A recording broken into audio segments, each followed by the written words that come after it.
Bismillahirrahmanirrahim. Assalamualaikum warahmatullahi. Jadi kita akan sambung kepada subtopik 1.6.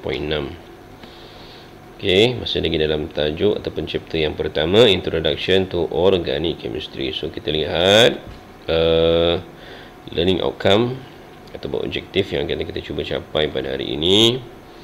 Jadi yang pertama adalah kita describe covalent bond cleavage. Okey, covalent bond cleavage. Okey, pemutusan covalent bonding. Okey, yang pertama homolytic cleavage, yang kedua heterolytic cleavage. Right, yang kedua differentiate between homolytic cleavage and heterolytic cleavage. Perbezaan. Baik, kita lihat pertama type of covalent bond cleavage. Okay, type of covalent bond cleavage ataupun jenis covalent bond cleavage lah, pemutusan ikatan covalent. So all chemical reaction involve bond breaking and bond making. Okay, so boleh kita katakan semua tindak balas kimia melibatkan pemutusan ikatan dan juga pembentukan ikatan. Right, ada dua jenis, two type of covalent bond cleavage. Yang pertama adalah homolytic, yang kedua adalah heterolytic cleavage. Baik, kita lihat yang pertama, homolytic cleavage. Right, homolytic cleavage, pemutusan homolytic. Baik, occurs in a non-polar bond involving two atoms of similar electronegativity. So dia berlaku di dalam bonding yang tidak polar. Okey, bond yang tidak polar. So ini kita dah belajar dah, polar bond dan juga non polar bond, so dalam semester pertama. Alright, yang melibatkan dua atom yang mempunyai elektronegativity yang sama. Contoh dia macam Cl2, O2, H2, Br2. Right, a single bond break symmetrically into two equal part. Right, jadi single bond akan putus secara simetri. Simetri maksudnya sama. Right, sama. Right, kepada dua bahagian yang sama, leaving each atom with one unpaired electron. So sebab dalam satu covalent bond akan ada, okay, satu covalent bond, so seperti yang kita tahu, mempunyai sepasang elektron. Jadi apabila berlaku homolytic cleavage, so setiap satu elektron akan bergerak ataupun akan dipindah, akan dibawa oleh atom. Right, setiap satu elektron akan setiap atom akan mempunyai satu elektron yang unpaired. Okey, setiap satu unpaired elektron. Dan hasil untuk homolytic cleavage adalah free radical. Okey, free radical ataupun dipanggil radikal bebas. Okey, radikal bebas ini simbolnya adalah seperti inilah. Okey, contohnya Br. So dia ada satu dot kat situ. So inilah yang dipanggil unpaired electron. Unpaired electron, elektron yang tidak berpasangan. So yang ini kita panggil sebagai free radical. Okey, yang ini kita panggil sebagai free radical ataupun radikal bebas.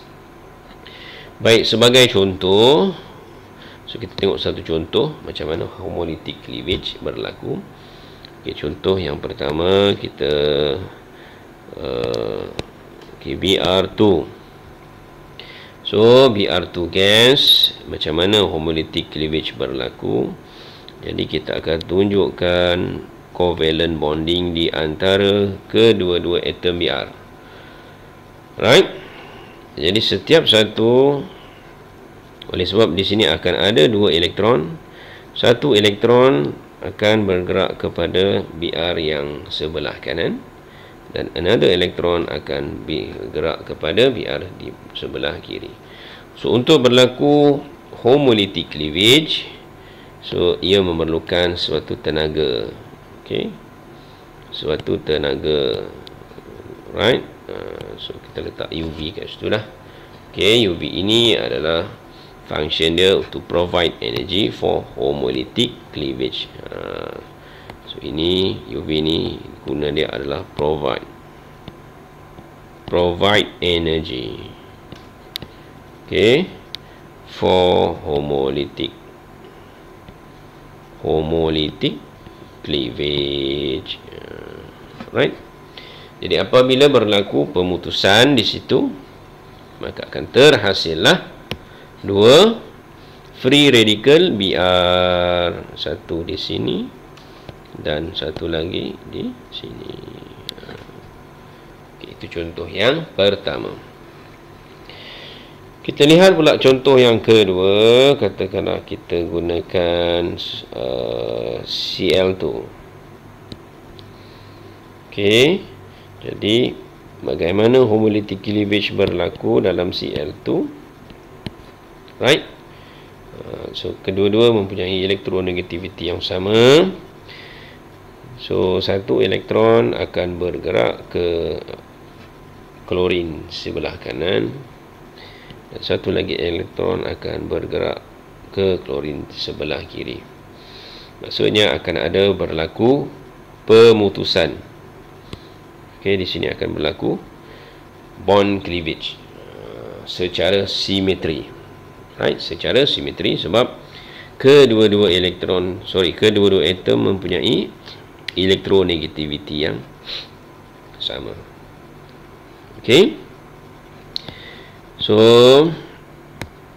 tindak balas ini memerlukan tenaga UV ataupun UV light dan hasilnya akan membentuk Cl dot dan juga Cl dot ataupun kita panggil sebagai free radical. Okey, free radical. Baik, contoh yang lain, kita tengok satu lagi contoh hidrogen. Okey, macam mana pemutusan homolytik berlaku di dalam hidrogen? So, kita akan tunjukkan simbol. Okey, ingat anak panah yang kita gunakan di sini, anak panah yang kita gunakan mestilah simbol dia adalah okey, half headed. Anak panah yang kita gunakan mestilah half headed, right? Bukan full headed. Okey, kita tak menggunakan bukan full headed lah. So itu menunjukkan bahawa homolytic cleavage berlaku, right? Homolytic cleavage kita menggunakan simbol half headed, okey, bukan full headed. Baik, jadi apa hasilnya? Right. So memerlukan tenaga. So hasilnya kita akan dapat free radical hydrogen, ataupun kita boleh juga tulis dua free radical hydrogen.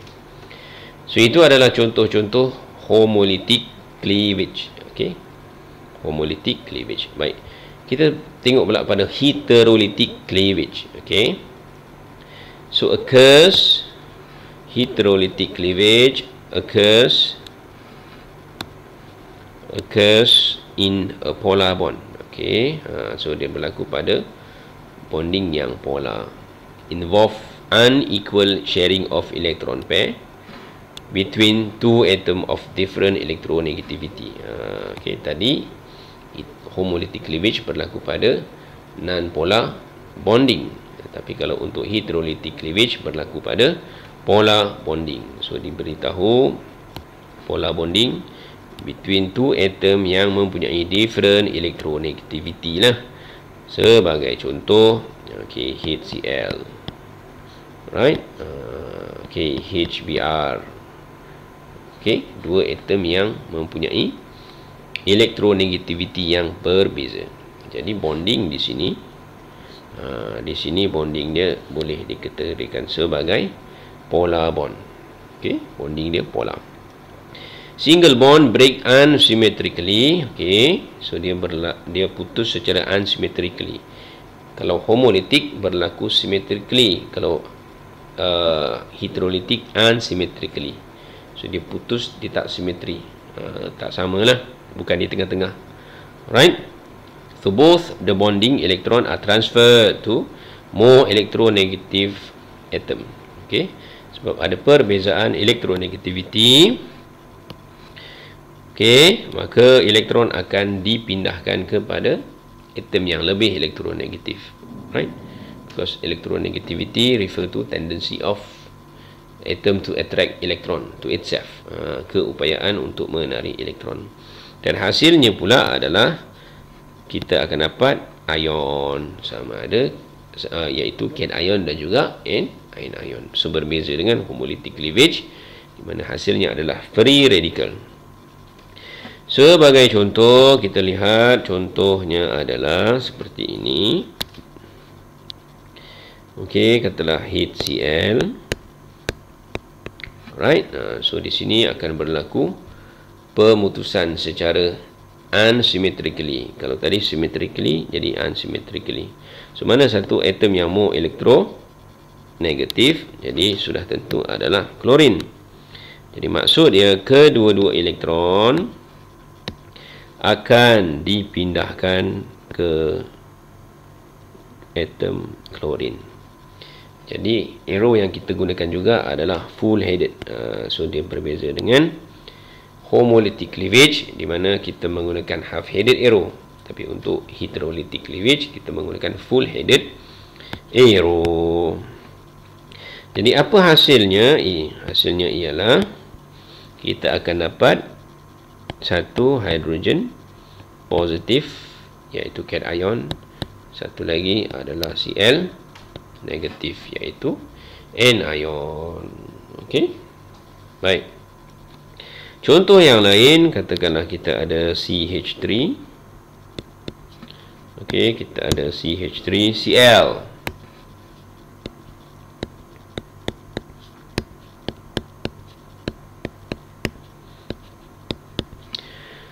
Right, so kalau kita lihat di sini bonding between carbon dan juga klorin adalah non ataupun polar bond. Jadi apabila berlaku homolytic ataupun heterolytic cleavage, maka both electron from this covalent bond will transfer to atom that more electronegative. So apa hasilnya? Hasilnya kita akan dapat CH3 plus iaitu cation dan juga Cl minus iaitu anion. Okey. Apa lagi contoh yang lain? Contoh yang lain adalah seperti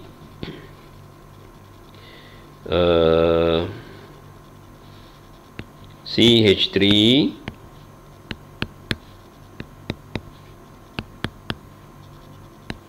OH. Jadi bonding between O dan juga C adalah polar bond sebab mempunyai perbezaan electronegativity. Because oxygen is more electronegative, so bila berlaku heterolytic cleavage, jadi both electron akan transfer kepada oxygen atom dan hasilnya kita akan dapat CH3 plus dan juga